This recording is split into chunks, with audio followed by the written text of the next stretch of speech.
Try करिए। Good. Okay जी, अस्सलाम वालेकुम वंस अगेन। ऑन है।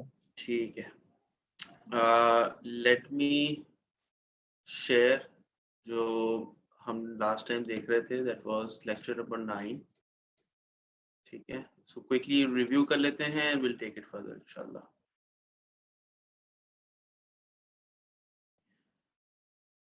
सर 3 स्टूडेंट्स की जो है वो प्रेजेंटेशन भी पेंडिंग थी और ये शीट उनका मैंने मैंने अपडेट करके आपको शेयर की हाँ, थी।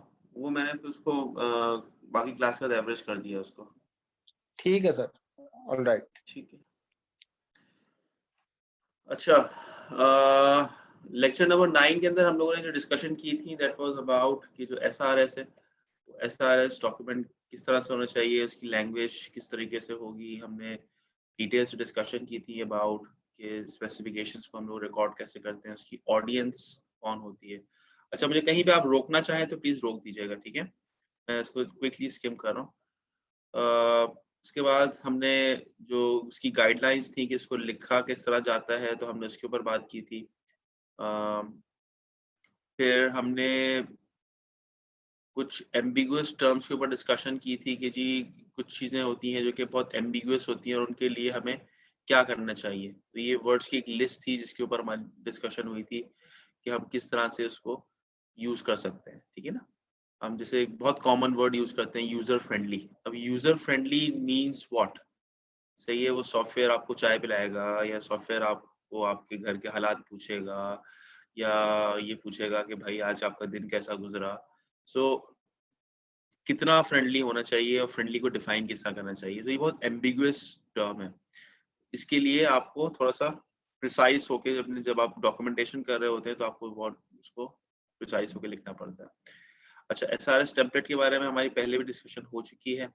हमने IEEE वाला एक स्टैंडर्ड डॉक्यूमेंट था जो फॉलो किया था। ये उसका डॉक्यूमेंट के डिफरेंट चैप्टर्स थे जो हमारे डिस्कशन में आए थे कि किन किन चीज़ों का पार्ट होना चाहिए। इस पर आप लोग ऑलरेडी प्रेजेंटेशन दे चुके हैं, ठीक है। फिर ये एक हमारी एग्जाम्पल क्लास में हमारी डिस्कस हुई थी कि जो रिक्वायरमेंट्स आ रही होती हैं हम उसको किस तरह से समझ रहे होते हैं और किस तरह से उसको लेके चल रहे होते हैं। फिर एक ब्लूप्रिंट की एग्जांपल आई थी कि जी हमारे पास किस तरीके से एक मकान के अंदर हमें ये प्रॉब्लम क्यों नहीं आती और सॉफ्टवेयर जब हम बना रहे होते हैं तो ये प्रॉब्लम क्यों आ जाती है। तो उस पर्सपेक्टिव से हमने इसको थोड़ा सा डिस्कस किया था, ठीक है। लेआउट्स पर हमारी डिस्कशन हुई थी, सही है। हमने इसी तरह से फिर वायर फ्रेम्स को ये थोड़ा सा देखा था कि यार जो वायर फ्रेम्स होते हैं वो किस तरह से हमें ओवरऑल चीज़ों में हेल्प करते हैं, कस्टमर के पर्सपेक्टिव से वो हेल्प करते हैं किस तरह से चीज़ों को डिजाइन करने में। तो दैट वाज जो लेक्चर नंबर 9 था हमारा।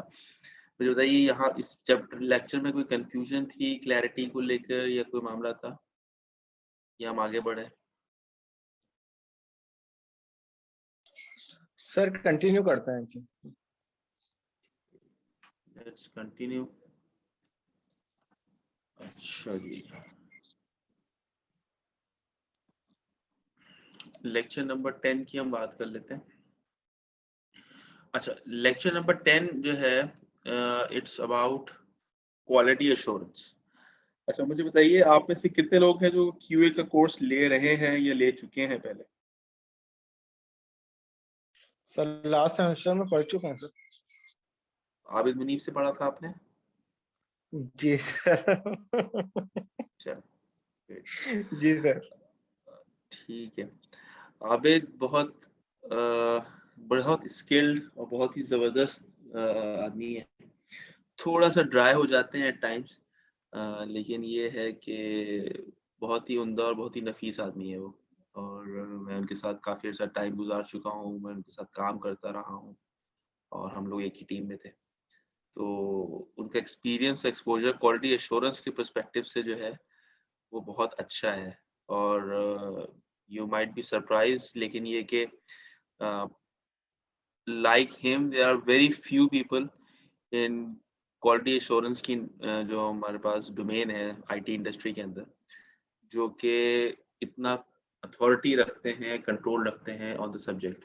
Not only that, practical aspect से भी जो है ना बहुत सारे जो क्यूए के सॉफ्टवेयर और सारे एलिमेंट्स है उसको भी लेके। So you guys were actually lucky in a way कि आपने उनको साथ देखा था। अच्छा, लेट्स टॉक अबाउट, आप लोग क्वालिटी एश्योरेंस पढ़ चुके हैं, तो क्वालिटी की डेफिनेशन क्या थी, किसी को कुछ याद है? हम यहाँ इस कोर्स में भी पढ़ चुके हैं वैसे। What do you mean by quality?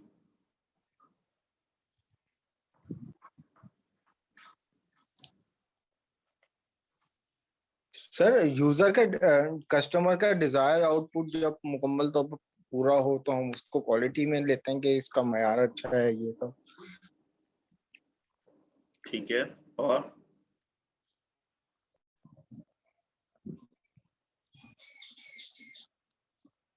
इसके अलावा what do you mean by quality?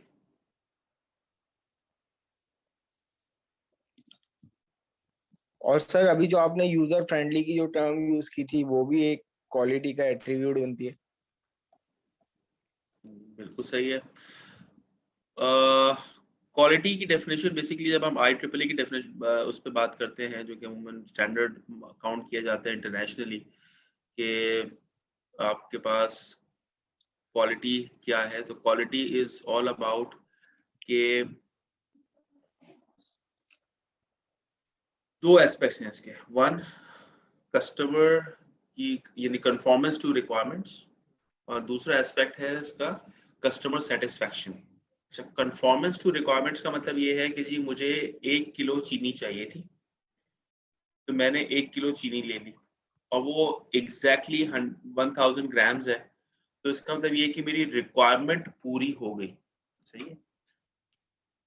Customer satisfaction ये है कि यार ये चीनी जो थी, ये इसका कलर कैसा था, इसके दाने बड़े थे कि छोटे थे, ये सारी चीजें भी मैं रिक्वायरमेंट का पार्ट बना सकता हूँ। लेकिन अगर कस्टमर ये कहता है कि जी मुझे यार ये कुछ फीकी लग रही है, इसके मुकाबले में ये दूसरी वाली चीनी जो है वो मीठी होती है, तो ये कस्टमर सेटिस्फैक्शन आ जाती है। ठीक है, when we talk about softwares, when we talk about any other thing, तो ये हमेशा एक बहुत बड़ा चैलेंज होता है कि जो सेटिस्फैक्शन है वो आपके लिए मुख्तलिफ होगी और मेरे लिए मुख्तलिफ होगी। सो पीपल, जब भी हम बात करते हैं क्वालिटी की, तो क्वालिटी की डेफिनेशन हर शख्स से जो है ना वो मुख्तलिफ हो सकती है। इसी की वजह से हमेशा हमें ये बात का प्रॉब्लम रहता है कि यार हम इसके अंदर क्या कर सकते हैं और किस तरह से कस्टमर को हम सेटिस्फाई करा सकें। तो हमें जिस चीज़ पे काम करने की ज़रूरत होती है, वो काम ये होता है कि हम ये शो करा सकें कि हमारे पास जो वो है, अ, जो भी डिस्कशन वो हो रही है, जो भी हम चीज़ बना रहे हैं, वो प्रॉपर तरीके से एग्रीड हो और एक्सेप्टेबल हो। तो उस पर्सपेक्टिव से जब भी काम किया जाता है, तो उसको हम क्वालिटी प्रोडक्ट या क्वालिटी एस्पेक्ट्स उसका ज़रा देखते हैं और कहते हैं कि जी ये एक क्वालिटी एस्पेक्ट है चीज़ों का। Okay, so keeping that in mind, अब आपको अगर मैं बात करता हूँ कि आप सॉफ्टवेयर रिक्वायरमेंट इंजीनियरिंग में काम कर रहे हैं, तो अब आपके लिए कौन सी चीज़ें होंगी जो कि क्वालिटी एस्पेक्ट्स होंगे चीज़ों के? How would you define that? किस तरह से डिफाइन करेंगे कि यार ये क्वालिटी प्रोडक्ट है? परफॉर्मेंस रिक्वायरमेंट तो हो गई, क्वालिटी प्रोडक्ट कैसे डिफाइन करेंगे?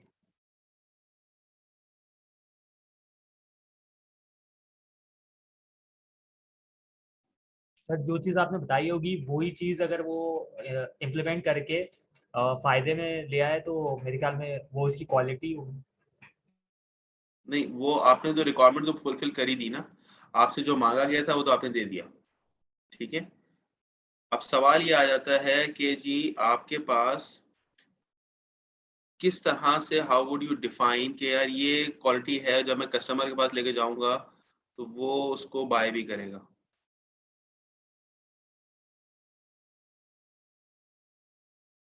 सर स्टैंडर्ड्स की सर बात है। इसकी एक एग्जांपल ये भी मिलती है कि जैसे हम प्ले स्टोर की अगर हम लोग बात कर लें नॉर्मली, तो हम आम तौर पर ये देखते हैं कि यार कोई एप्लीकेशन या कोई गेम ऐसा है कि जनाब वो इतनी मेमोरी का भी बहुत बड़ा फर्क पड़ता है।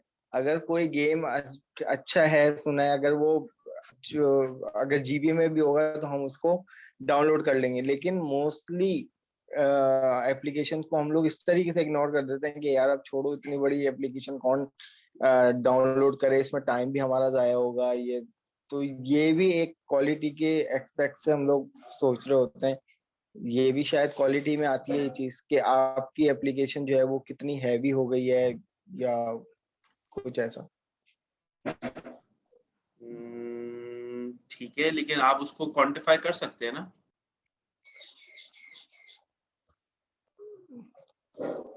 जी देखिए, मैं अगर आपसे किसी सॉफ्टवेयर की बात करता हूँ और मैं ये कहता हूँ कि जी इसकी रैम या ये इतने रैंकिंग के ऊपर चलना चाहिए, फॉर एग्जांपल इसकी जो है ना मैनेजमेंट कुछ इस तरह से होनी चाहिए कि जो है ना ये इतनी मेमोरी पे चले और इसकी ये हार्डवेयर रिक्वायरमेंट होनी चाहिए, ये इसका रिस्पांस टाइम होना चाहिए, ये स्पीड होनी चाहिए। तो मैं तो इसको क्वांटिफाई कर रहा हूँ। सेटिस्फैक्शन कहाँ पर आई? How would you define satisfaction?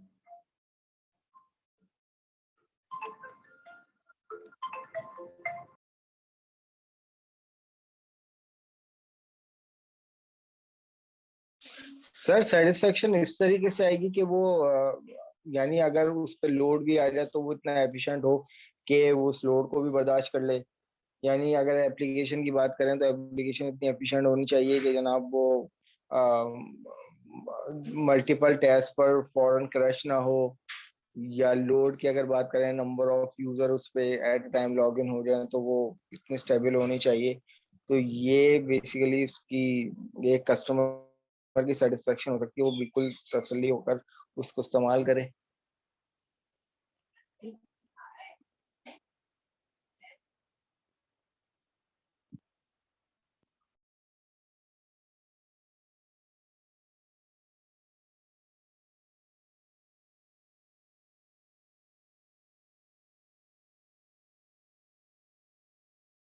Sir आपकी आवाज नहीं आ रही।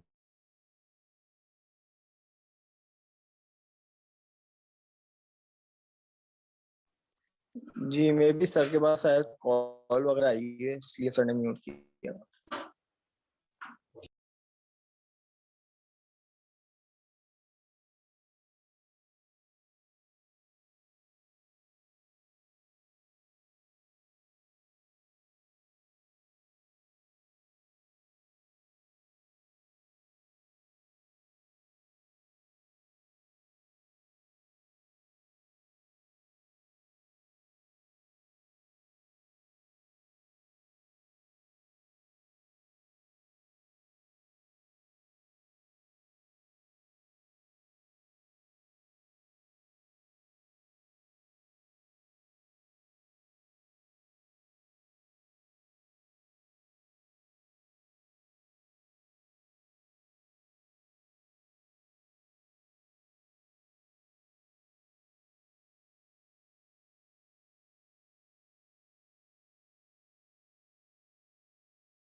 हेलो, आप लोगों को आवाज आ रही है?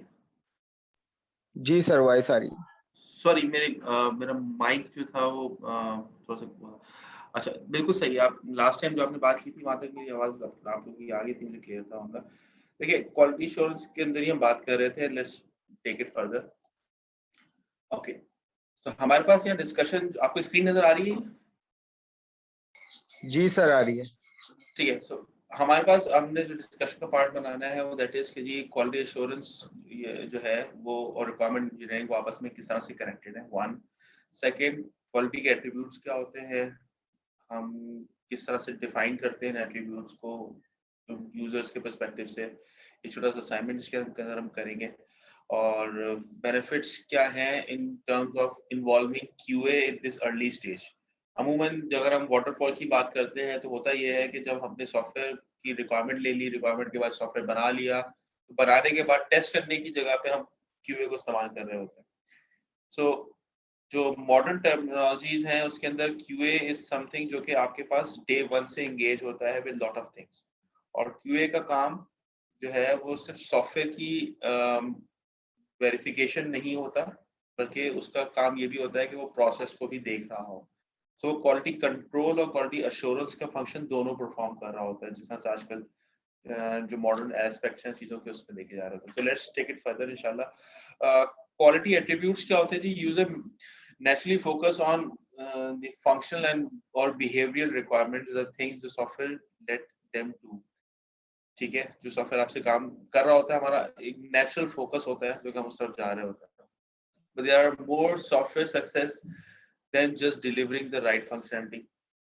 User also have expectations as how well the product will work।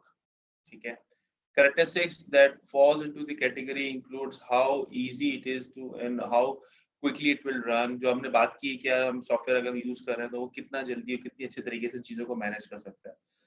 Such characteristics collectively known as software quality attributes or quality factors as part of the system's non-functional और non-behavioral requirements जो होती हैं किसी भी सॉफ्टवेयर की, तो उसको quality attributes कह रहे होते हैं। ठीक है, ओके।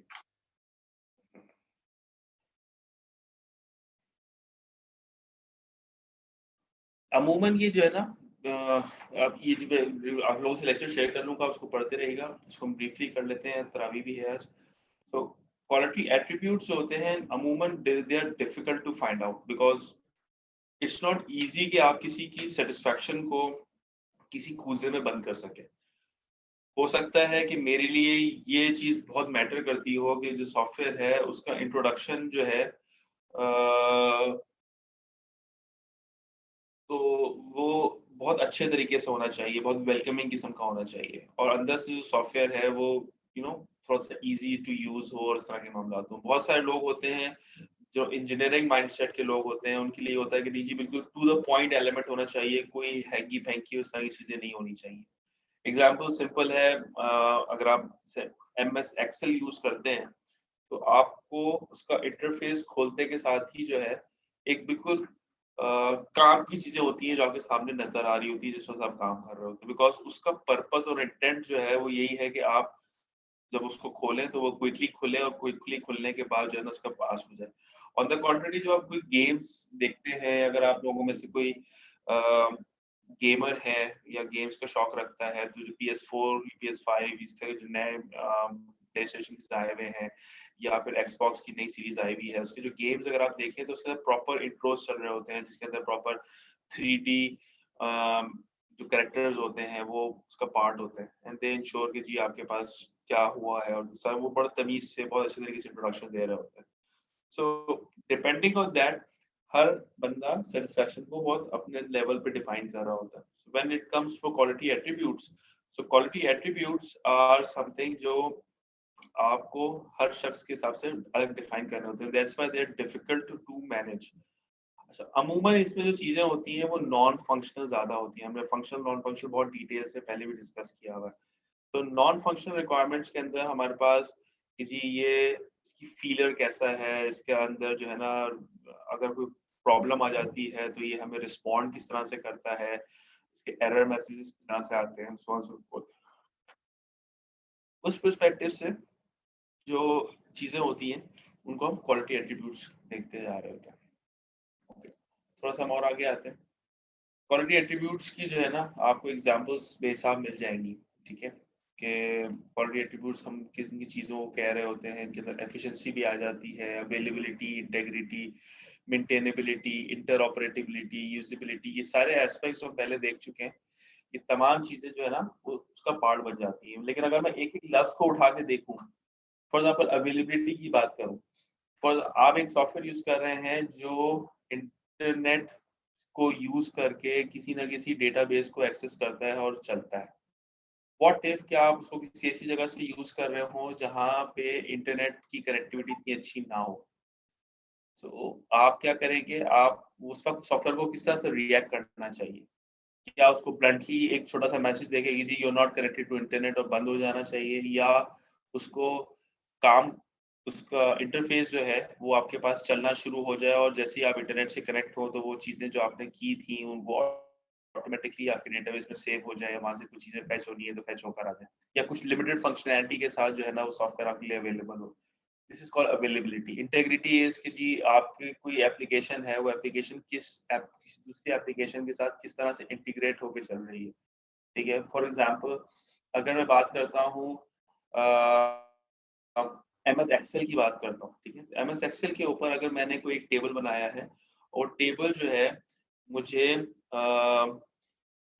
उसके ऊपर कोई मैंने डेटा है जो अपना रखा हुआ है, अब वहां से मैंने उसको यूज मतलब वो डेटा मैंने शेयर करना है किसी के साथ व्हाट्सएप के ऊपर, सही है। तो मेरे पास दो ऑप्शंस आ जाते हैं। एक ऑप्शन ये आ जाता है कि मैं उसको एज अ टेक्स्ट फॉर्मेट भेज दूं या मैं उसको एज एन इमेज भेज दूं। व्हाट्सएप मुझसे नहीं पूछता कि ये एज एन इमेज जाएगा या वो चीज आएगी, डिपेंडिंग अपॉन कि मैंने इसकी सिलेक्शन किस तरह से की हुई है वो उसको उस फॉर्मेट में भेज देता है। फॉर एग्जांपल मैंने कोई एक रो या एक कॉलम सेलेक्ट किया होगा तो सिर्फ और सिर्फ टेक्स्ट है जो कि वहां तक मूव करेगा व्हाट्सएप पे बाय डिफॉल्ट। और अगर मैंने मल्टीपल रोज और मल्टीपल कॉलम सेलेक्ट किए हुए होंगे यानी टेबल फॉर्मेट सेलेक्ट किया हुआ होगा तो वो चीजें जो है वो एज एन इमेज वहां पे चली जाएंगी। अब नाउ MS एक्सेल तो बहुत पहले से चल रहा है, व्हाट जो व्हाट्सएप है वो बाद में आया है।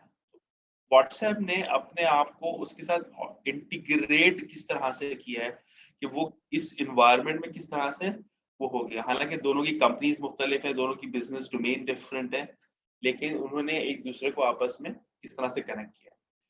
सेम और इंटर मेंटेनेबिलिटी की जो है ना वो किस तरीके से आप वो सॉफ्टवेयर आप मेंटेन कर सकते हैं। साइमल्टेनियसली इंटर ऑपरेटिबिलिटी आ जाती है कि अगर मैं ये एक सॉफ्टवेयर है जो मैं एंड्रॉइड की बेस पे यूज कर रहा हूँ, फिर मैं वही विंडोज के बेसिस पे यूज कर रहा हूँ, फिर मैं उसको किसी और ऑपरेटिंग सिस्टम के ऊपर यूज कर रहा हूँ। सो वहां पे वो सॉफ्टवेयर किस तरह से काम कर रहा है।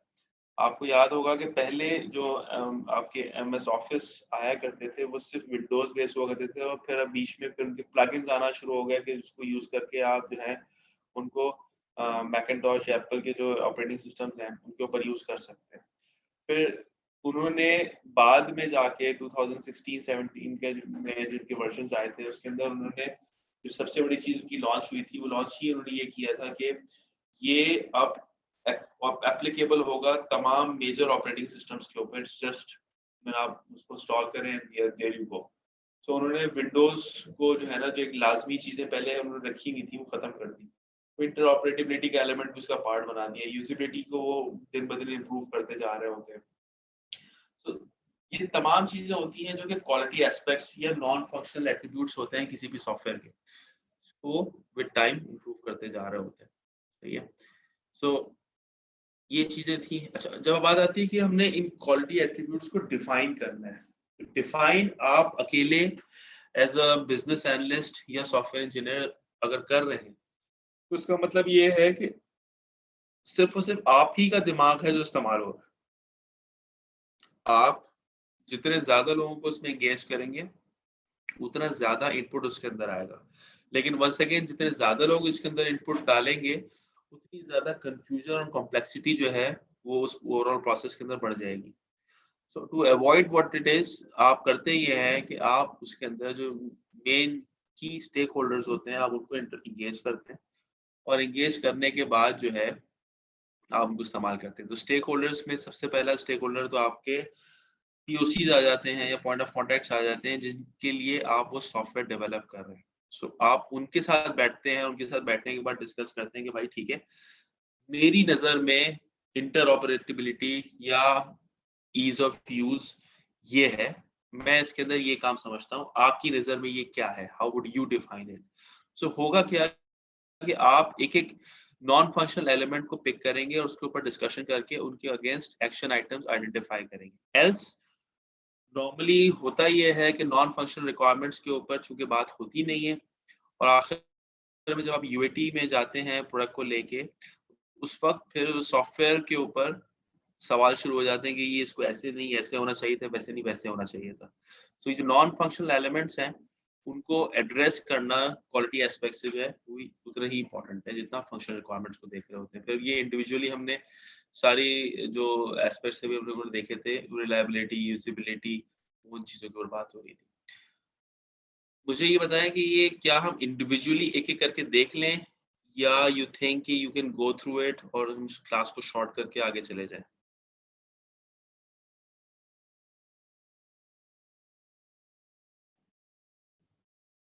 सर शॉर्ट सही। ठीक है, ये सर शॉर्ट में कर इसलिए लेंगे। कर रहा हूँ बिकॉज अभी तरावियों का भी टाइम हो रहा है जी जी आई एम श्योर आप लोगों में से बाकी लोग जो है जो तरावी पढ़ते हैं, तो मैं ये नहीं चाह रहा कि आज पहली तरावी आप लोगों की मिस हो जाए, तो उस पर्सपेक्टिव से ठीक है। जी सर। तो इसको फिर हम यहीं तक रखते हैं। इसके ऊपर हम काम ये करेंगे कि नेक्स्ट क्लास में, अच्छा अभी बाकी सब क्लास मेंबर्स हमारे पास आ चुके हैं, can we have a quick discussion on the class timings अगले वाले के लिए?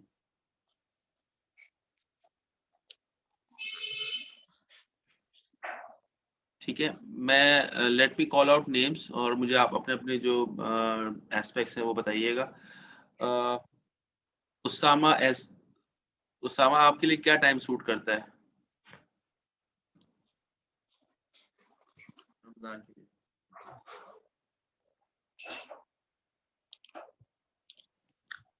उसामा हसन आप अवेलेबल हैं?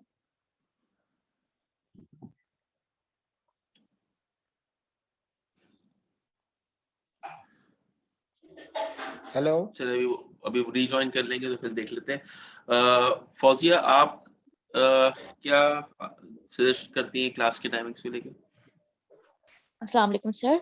वालेकुम सर सलाम। मैं आफ्टर 3 मेरे लिए कोई भी टाइमिंग स्विचेबल है, क्योंकि मेरा ऑफिस जो है वो 2 बजे ऑफ होगा और मैं तकरीबन 3 बजे तक घर पहुंच जाऊंगी, तो आफ्टर 3 जो भी टाइमिंग्स होंगे वो मेरे लिए स्विचेबल। ठीक है, फ्राइडे को आफ्टर 3, ठीक है। ओके, असद आपका क्या आर्गुमेंट है इस पे? सर आवाज़ आ रही है? जी आवाज आ रही है। जी सर, फ्राइडे को आपका 3 मुझे कोई इशू नहीं है, क्योंकि 2 बजे तक